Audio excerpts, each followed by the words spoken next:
Okay, now. That movie poster is definitely wrong. How do you... Well, it's rather silly. The studio's projections go a bit further than you would think. This one is actually to please the robot demographic.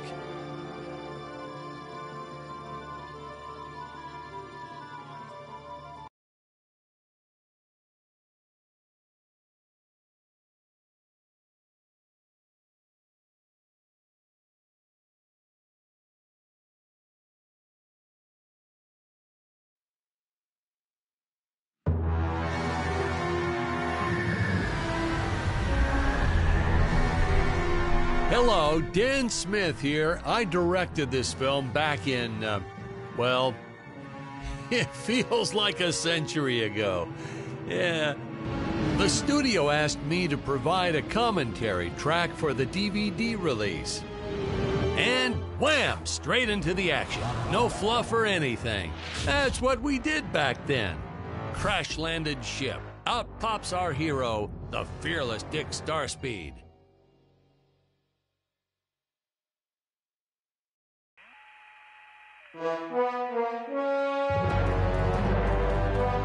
You see that? I couldn't get enough of it. Jonathan loved to spin in place. He's good at it too, right? I mean, did you see that? That's Olympic caliber spinning, if you ask me. We were choosing between two actors, but in the final round of auditions, Jonathan did his signature spinning in place, and that made our decision a whole lot easier.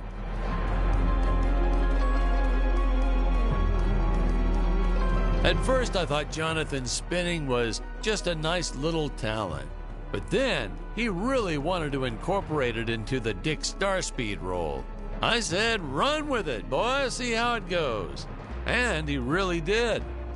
He really did.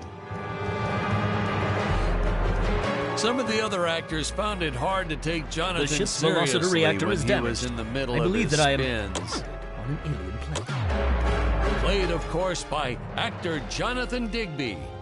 Went on to some minor roles after this.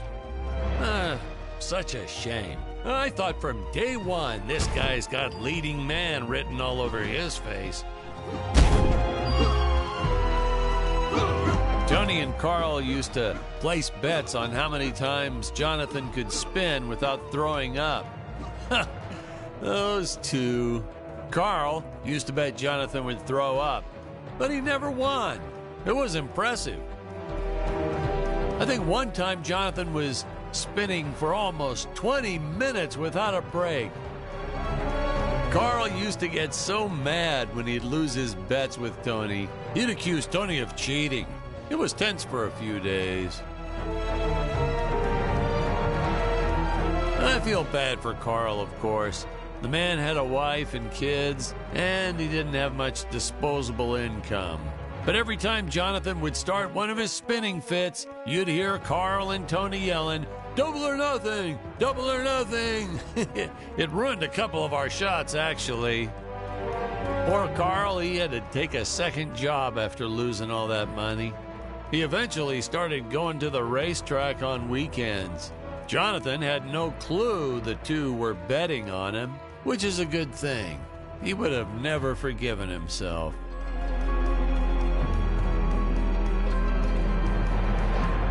I remember towards the end of shooting, get the better of him. The drinking, too. We had to let him go eventually.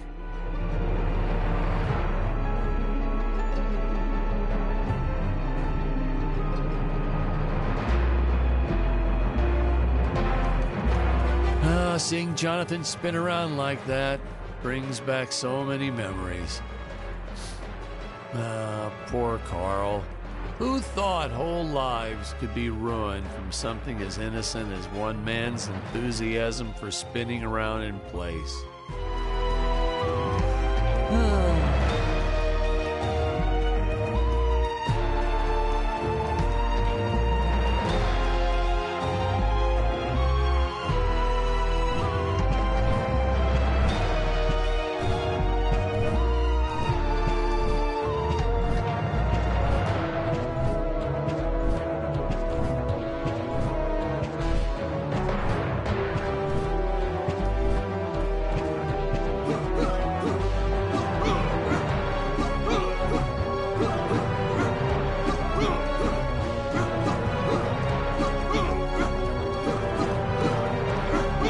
often asked why Dick breaks these boxes.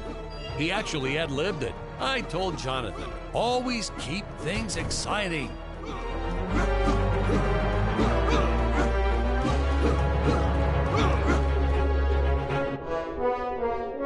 Greetings, citizens of Gravoria. I am Dick Starspeed, and I come in peace. Probably shouldn't have had Dick draw his weapon when he was talking about peas. Well, maybe one day we'll go back and CG it into a sandwich or something instead. Ha! Just kidding.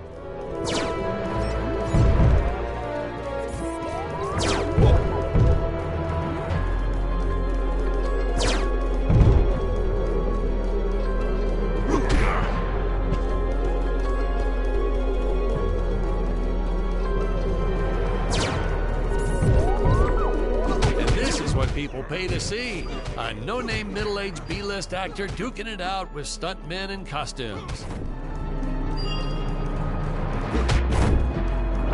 Such stunning choreography.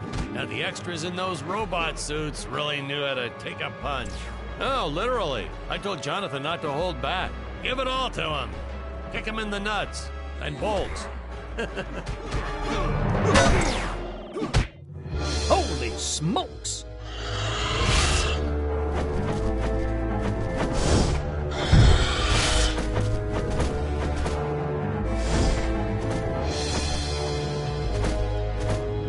If I land squarely on that grain silo, I should survive this fall unscathed. Well, I shouldn't say this now, but you could actually see the strings if you squinted hard enough.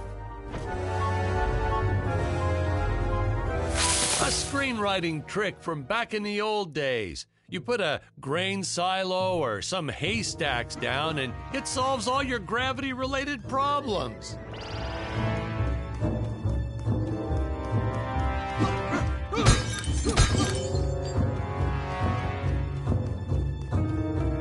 It appears some of my equipment was lost when my ship was shot down. But what luck! This high-tech scanner reports that my ray gun is nearby.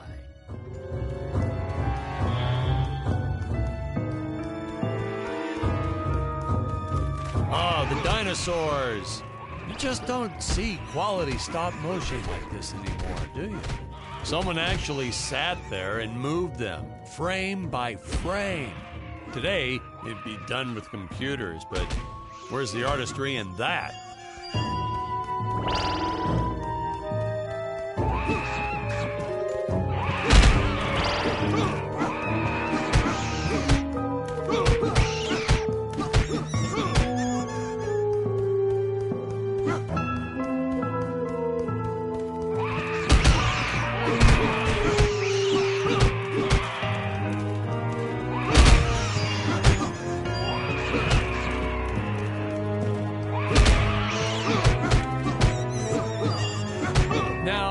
If the trees here look a little plastic, well, it's because they are. I took them from the set of my last film, Vampire Island 2. We got our fair share of nasty letters from scientists complaining about our portrayal of the dinosaurs. Was news to me. Apparently, these stegosauruses weren't meat eaters. Must have preferred shellfish or something. Wow, how do they know? That's what I say.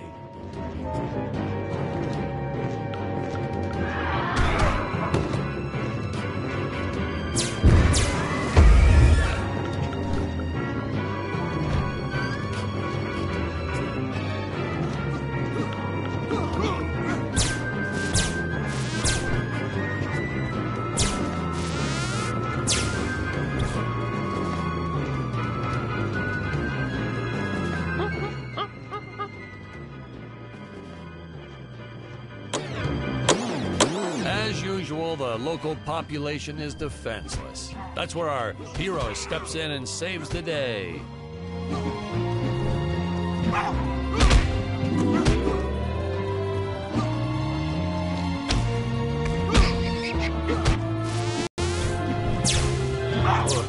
We put Jonathan through a lot shooting this film. He wasn't the best actor, especially when reacting to getting hit. He's what you call a flincher.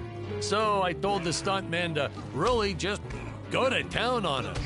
It's the only way to get an honest performance sometimes.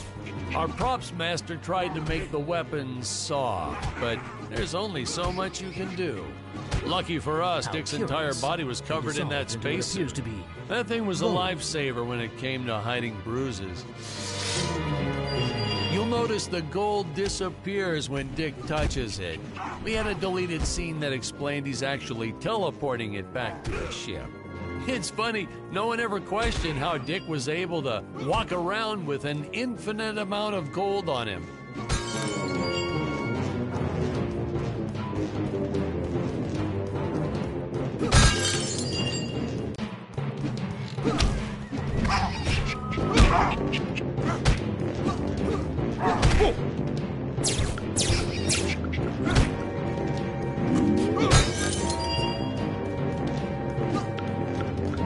We had to redo these shots. Our first attempt was kind of a disaster. We tried using real apes, thought it'd cut down on the costume budget a bit. But have you ever tried working with apes?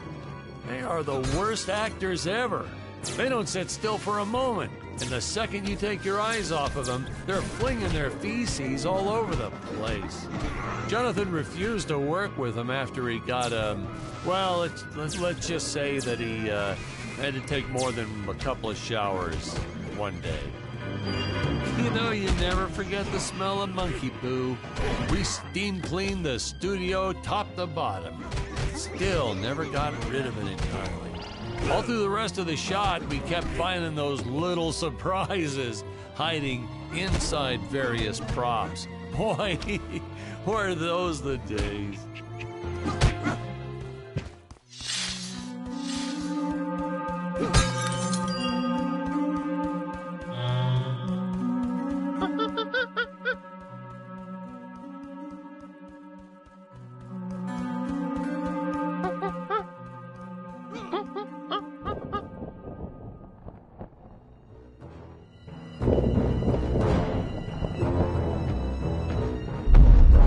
Some really top-notch stop-motion effects, huh? Unfortunately, we skimped on the Dick Starspeed puppet a little. The Earthman is not for you to eat, fiend! Oh, this was groundbreaking. We had the woman rescuing the man for once. We were really ahead of our time with this scene, but well, then again, I've always been rather progressive. The studio exec didn't seem to get why it was such a big deal, though. Sorry, we don't see this as anything unusual. Ha! Of course! It's unusual. A woman would never save the man. It just doesn't happen. Not in the movies, not in real life. I don't know why we didn't get more recognition for this scene. Well, I guess I was just a little too ahead of my time.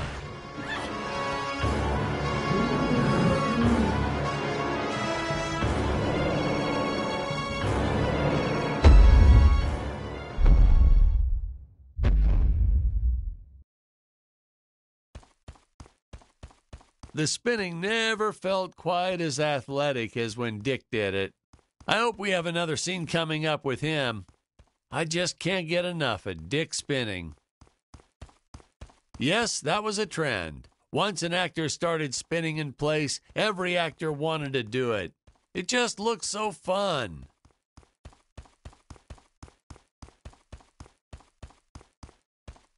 Thank you for saving me, strange woman. What is your name? I am the magnificent Scarlet Nova.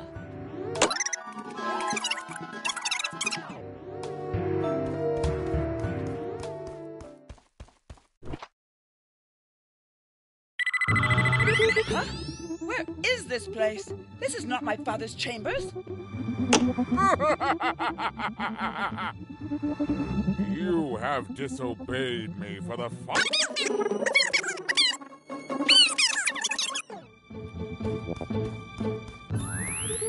Booster usage. Jump. Wait. Wait.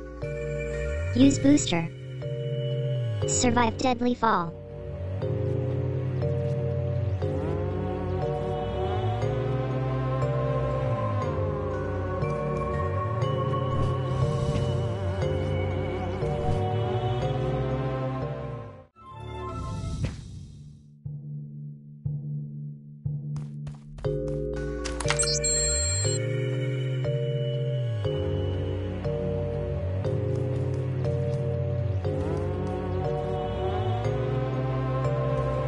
Scarlet didn't quite realize she needed to shoot those energy orbs down below. Keep in mind, Stacy was doing this on a soundstage, okay?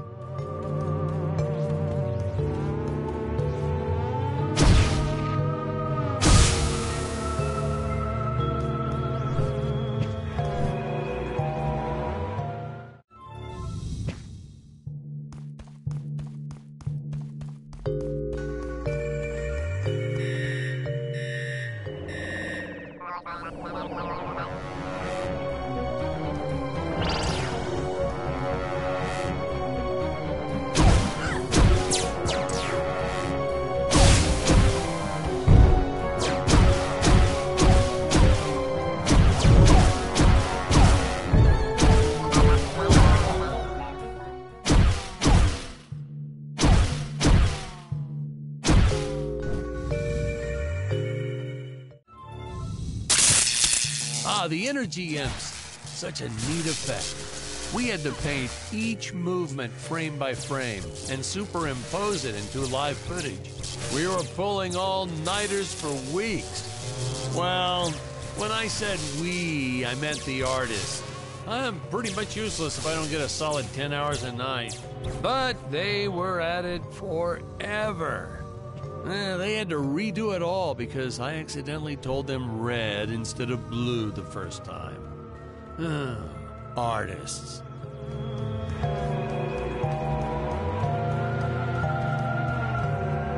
Curses!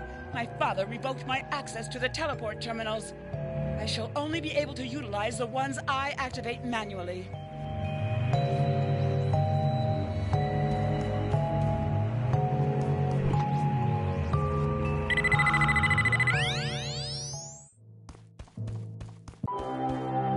I knew you would return. Puny Earthman, you shall help me over. I can trust you. Oh, this scene.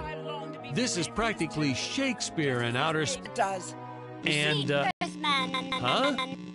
Patrick, what's wrong with the video? Sorry, sir. Technical problems. Darn it, we're missing some really good writing here. There. Sorry about that. Well, we just passed right by her big scene. Basically, they agree to work together, but one must stay behind in the sleep chamber at all times. Should I rewind? Never mind. I'll continue from here.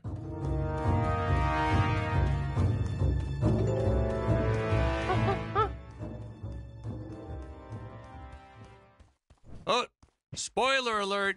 Our heroes may or may not find a particular tool that will allow them to destroy those rock barriers later on in the film.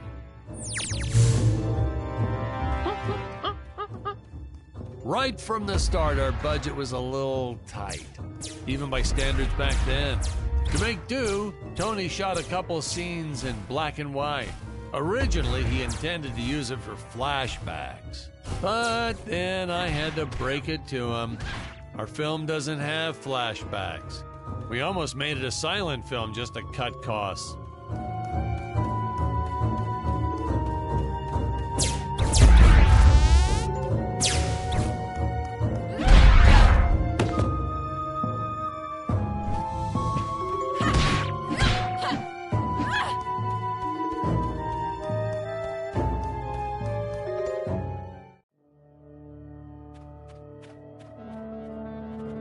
It would appear that now is the time for us to climb the Deadly Tower of Monsters.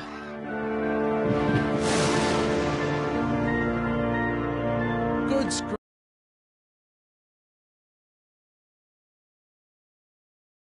Hey, is this thing on? Can you hear me all right? Yeah, all good.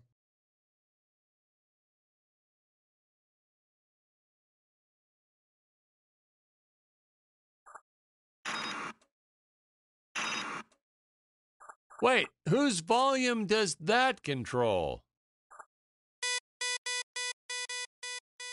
I can't hear.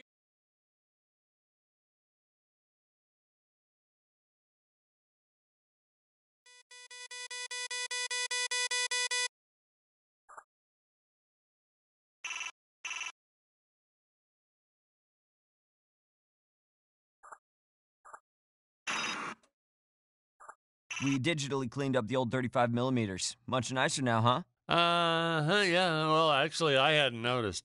It looks all right.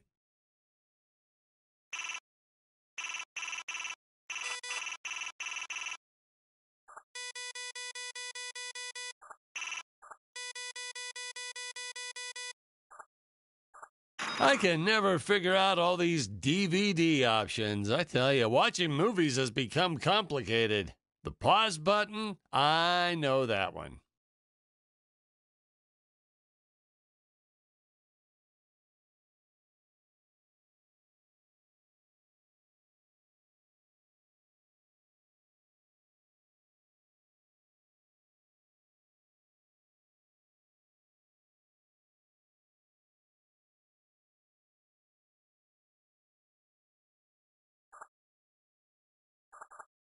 Nice audio booth you have here. What is this, leather? Oh, feels like leather.